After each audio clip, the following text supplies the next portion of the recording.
மாதத்துல நம்ம வந்து வழிபட வேண்டிய தெய்வம் அப்படிங்கிறது பிப்ரவரி மாதத்துக்குண்டான தெய்வம் அப்படின்னு பார்த்தீங்கன்னா மகாலட்சுமி.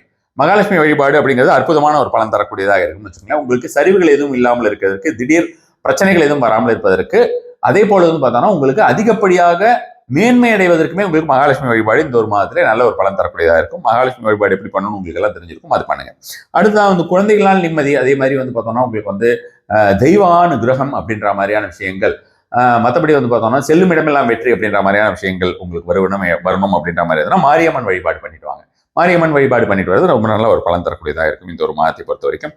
அதே மாதிரி இந்த ஒரு மாதத்திலே நாராயண ரூபம், நாராயண பெருமாள் இருக்கு இல்லையா, நாராயண பெருமாளை நீங்கள் வந்து வழிபட்டு வந்தீர்கள் என்றால் இந்த திடீர் லக்கு அப்படின்ற மாதிரியான விஷயங்கள், ஏதாவது சொத்துக்கித்து வரணும் அப்படின்ற மாதிரியான விஷயங்களா, அல்லது ஏதாவது பணங்கினம் வரணும் அப்படின்ற மாதிரி, ஏதாவது கொடுத்து வச்சிருக்கிற பணம் திரும்பி வரணும் அப்படின்ற மாதிரி, இதுக்கு எல்லாத்துக்குமே இந்த ஒரு மாதத்தை பொறுத்த வரைக்கும் பிப்ரவரி மாதத்திற்கு நாராயண பெருமாள் வழிபாடு விரயங்களை தவிர்ப்பதற்கு, ஹாஸ்பிட்டல் எக்ஸ்பென்சஸ் இல்லாமல் இருக்கிறதுக்கு, திடீர்னு எதுவும் நோய்வாய்ப்படாமல் இருப்பதற்குமே வந்து நாராயண பெருமாள் இந்த ஒரு மாதம் முழுவதும் வழிபட்டு வந்தீர்கள் என்றால் அது அதிகப்படியான ஒரு பலன் தரக்கூடியதாக இருக்கும்.